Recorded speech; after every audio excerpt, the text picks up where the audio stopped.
There doesn't have to be a Q&A. I mean, there is Q&A, but if there is no question, that's okay too. But there's no question, but people can reflect. Yes.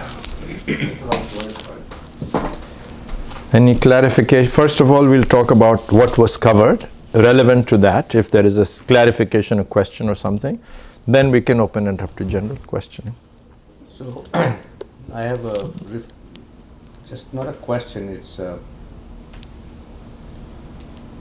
what I read about it was that in the Surah Qalam or Noon, there are 20 ayats, and the first one, this was a revelation in which Allah, chastised those people who, commented or tormented Prophet Muhammad. Then in the surah, this one about the garden, it's written that this claim came later on. This was a Meccan, I think it's a Meccan or Medina. It's a different time period. So I was just wondering, in such a short surah, there are two different time periods. Any thoughts on that? From what I know, the majority of the scholars have said that all of this surah is Meccan, because it is more relevant. First of all, the style of the short surahs that rhyme, but it's more relevant to the people, because these people, by the time we got to Medina, a year later was the Battle of Badr. Most of these people had been killed at that point. So it cannot be Medina. So that may be some minority opinion of somebody, but the majority opinion is that all of this surah is Meccan. They may have been, it's not all revealed at one time, but after a gap of period between them. Yes. I don't know whether it's, I think you mentioned the masakin. I always have trouble with the, for example, when you want to give to a beggar, who's asking for money. In our country, in Pakistan, there is a lot of, poverty, there are a lot of beggars and there's professional begging. When we were growing up there and we wanted to give money to somebody, some adult would say, don't give it to them there. But it's hard to differentiate. In America, when we go to Northampton or some of these areas, there are these like beggars who are who could be druggies. I mean, they have the sign, I'm homeless and stuff. And because they are beggars, sometimes we want to give like $2 or $5 or $10, whatever you want to give them. And my question is, what would you do, or what do you think is the right way to approach them? Because sometimes it seems to me that it maybe if they are, at least we are in a better position, we should help them. Yes. So first I will start with, our role model is Rasulullah sallallahu alaihi wasallam. He never said no to anyone. Keep that as your foundation. Now, you could say, well, maybe people like that didn't exist then, who were drinking, but they did exist then. Okay, there were people who got used to asking all the time, and he taught them that this hand is better than this hand, the upper hand is better than lower. Find a job so that you don't become dependent on this. So one way is to, if you know someone, to help them in a way that because don't give them just temporary thing. Find them, for example, like teach them a skill.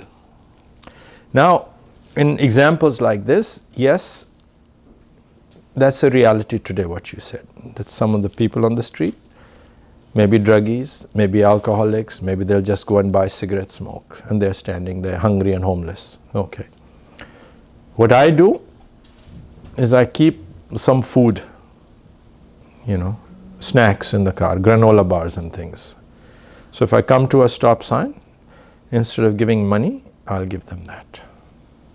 Okay. So you have given something. Sometimes you may not have. So then I will give them $1 or $2 or $3, but I will tell them, don't drink it.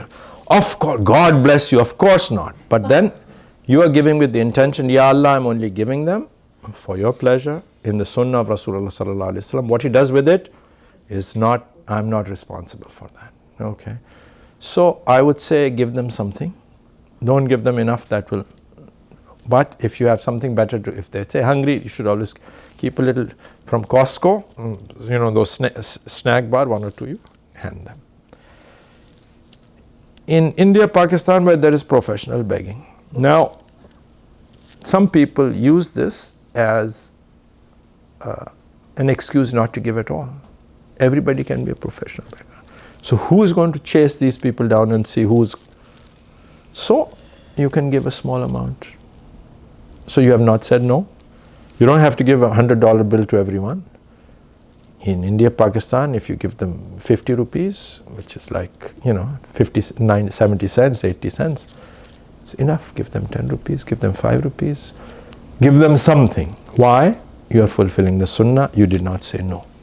And the reason you are giving less is because you are not sure. The other thing that I personally use, which I've learned from observing some people, is they look at the condition of the person. So if the person is disabled, if the person is elderly, weak, feeble, as opposed to a young, healthy kid running around who grabs from here, then runs over, they grabs from there, runs, which is, what happens in many places. You give them very little. And I've experienced this in Medina. One kid took us all over the place, and then he wanted a certain amount. We didn't give him. Finally, we entered the restaurant, and he left us saying all kinds of curse words against us. You remember that kid? Oh, Yeah. So that happens, which is okay. But He sent me a lot of posts now. If he's the person. no, not the one in the masjid. This was when we were going to Bukhari's, that restaurant. There was a kid who took us, I'll show you the way, I'll show you the way. And he would yell at the other kids, remember, who were wanting to come, said, no, they are coming with me. You remember that one? You didn't give him anything? I gave him. But he wanted something like, 50, I gave him 5 riyal. And he wanted at least 25. He was thinking Americans. Yeah. So anyway. A quick follow-up, I'm sorry to take the time, but like right now, this Thanksgiving season, and I think a lot of people here are probably ahead of me, but in giving, recently it has hit home that masakeen should be fed. And in the past, like there are shelters here where people can donate and you can give money. I just wanted to ask what you do to feed the masakeen in this area, because I didn't unfortunately. So there are, for example, we have a pantry in West Springfield, right on Main Street, which we have dealt with, who we do the Ramadan walk for. We don't, so you can use that. If you have a pantry here in East Longmeadow, find out, go meet the people. They have a place you can put food in. And you can take canned food, you can go and ask them. You can buy groceries and put there. You can give them cash donation. You can even put in your labor. Okay, I'm going to go in and serve the people. That's even better, because it teaches us humility. We are serving people. So if you have that, alhamdulillah, you're doing for Allah subhanahu wa ta'ala. And the So- hospital has certain station where you can go with the food for the So, just that feeling itself is a good feeling. And when you feed people and needy, there are plenty of needy we have in this country. There are shelters in Springfield, women's shelters, battered women's shelters, homeless shelters. Just buy canned food from, one of the cheap grocery stores. Take a case of something, if nothing else, soups, beans, just go and drop them off. This is for you for Thanksgiving. So there are many ways, and when you have the fikr, you ask Allah subhanahu wa ta'ala, help me to make the best decision, and then Allah subhanahu wa ta'ala will open your heart into one of these things, and you do that. And you might do 3 different things, and then you find that you really liked one. Then next time you do more of that. So these are things we can do. I wanted to mention here, this is, he just mentioned like a little part of it, which is, of course, back to our homeland.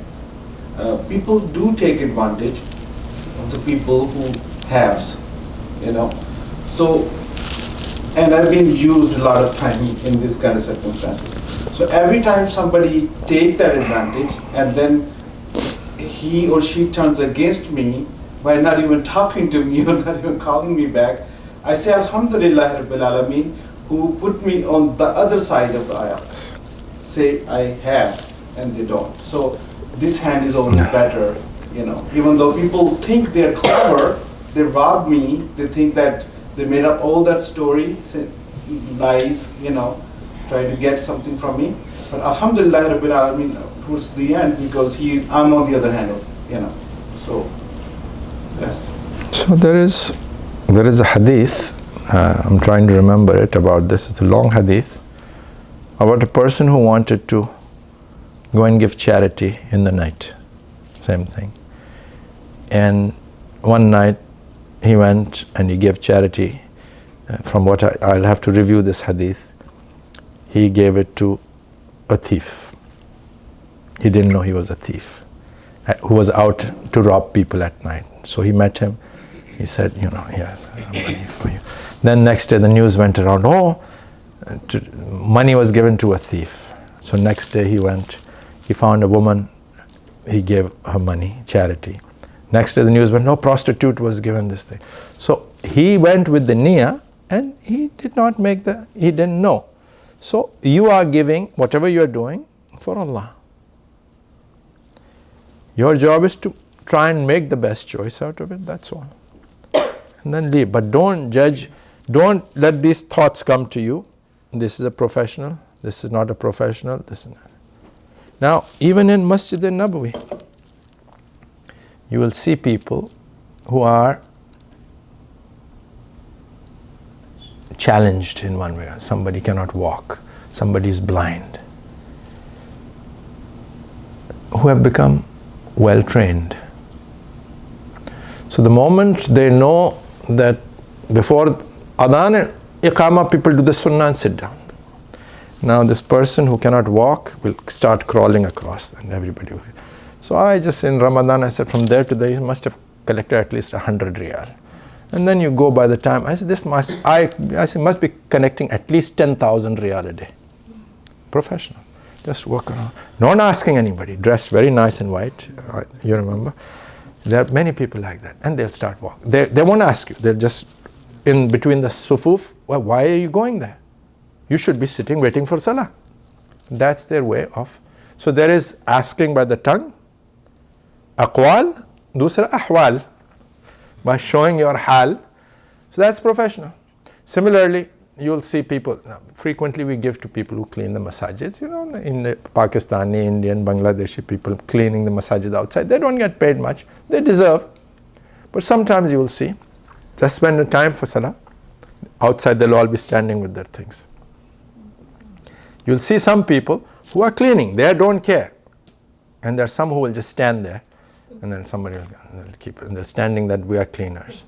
So you can give him some, but the one you see who's really working, who's not asking, give him more. So you use your judgment, but don't think even badly about, we notice these things because they're so obvious, because they think that, but if you go there enough, you become professional in judging. But again, that attitude that Allah has given me enough to give, so if I give to 100 people, of which 80 didn't fully deserve it, it's still khair, at least 20 got who deserved. Yes. I wanted to bring here one waqia from Hazrat Musa alayhi salam. He went to city where he saw one person was fighting with the other person, and the other person was from his nation, right? We all know that, that waqia. So he punched him and killed him. And the next day when he come back, the same person who... Troublemaker. Yeah, who was a troublemaker. So here, I need your reflection about it. When you said, don't do the prostitute or the thief the money, you think about it. You say that, just give it away. So here Allah subhanahu wa ta'ala doesn't teach us, if you see that you saw already, the person is corrupted. He didn't know that. This man didn't know that. But later he learned, and then he said, No, "I'm not-" because the news went around next day that the money had been given to so and so. So that's why he went out the next night. And again, Allah is showing that again and the third time. So I forget the end conclusion of this hadith. Please look into this and we will, what the end of it was. But that's somewhat in that sometimes you give, but you may give to the person who is less deserving than somebody who is more deserving. But the whole goal is to give, to share. Because what is yours? You see, the Prophet ﷺ comes into his house and he is hungry. As you know, there's not much food. So he said, Ya Aisha radiallahu anha, the lamb or something had been sacrificed. What is left of the lamb? She said, everything has been given away. Nothing is left of the lamb except one shoulder. He used to like the shoulder piece of, the shoulder piece of the. So right away, normally you would say, oh, I'm glad you saved that. That's my favorite part. He said, Ya Aisha, everything remains of the lamb except the shoulder. What does that mean? She's saying nothing is left except the shoulder because she had given it in charity. He's saying everything remains except the shoulder, which we will eat. Because everything that was given away in charity is permanently recorded, remains for you in your account in the Akhirah. That's what you have. The shoulder you eat and is gone, finished. Okay? So we have to think in those terms that what we have given is not something we've given away. That's what you have sent as last session's thing. That, what was the ayah? Sending it forward. What is that ayah? وَمَا تُقَدِّمُوا لِأَنفُسِكُمْ. Whoever sends for themselves, تَجِدُّهُ عِنْدَ اللَّهِ, will find it with Allah. Multiplied manifold, of course. So that's what remains. So when you give, don't think that we should change this, that as he said, Rasulullah sallallahu alaihi wasallam, by the one in whose hand is my life, that sadaqah never decreases or diminishes your wealth. It cannot. This is not the law of Allah. It increases it. And the real increase, you will see where we just talked about, where it can be compensated by Allah. Because even that charity, Allah can return you the money here, but that's not enough what He wants to give you. So give and give and give. As the Bedouin came back to his whole tribe and he said, "Oh tribe, all of you become Muslim because I come from a man, Muhammad sallallahu alaihi wasallam, who gives as if he has no fear of poverty." How can you have fear of poverty when you're giving for Allah? It's all there. You're depositing and you're depositing. So we have to change those attitudes from what we are taught through secular education of counting and collecting and growing. This is what you have. No, this is not what I have. This is what my inheritors will have because I'm not using it. What is yours is what you have consumed and what you have sent for the hereafter. What you leave in the bank accounts is for your inheritors. I think Brother Rehan like to say something. No, let's go. No, I just wanted to say in regards to what Brother Majid mentioned about giving and yet not getting the gratitude in return or not being appreciated in return. It just reminded me of an incident from the life of Abu Bakr. He used to support a particular person from within his own family or tribe. And this person later on turned on, he was one of the people who took part in the slander of Aisha. So if I recall correctly, Abu Bakr took oath that he will never support that person again because now that this person is I'm giving him, I'm supporting him, and yet he's accusing my own daughter. You remember from And Surah. I think the Prophet ﷺ, or I think even Qur'an was revealed. Quran was revealed. That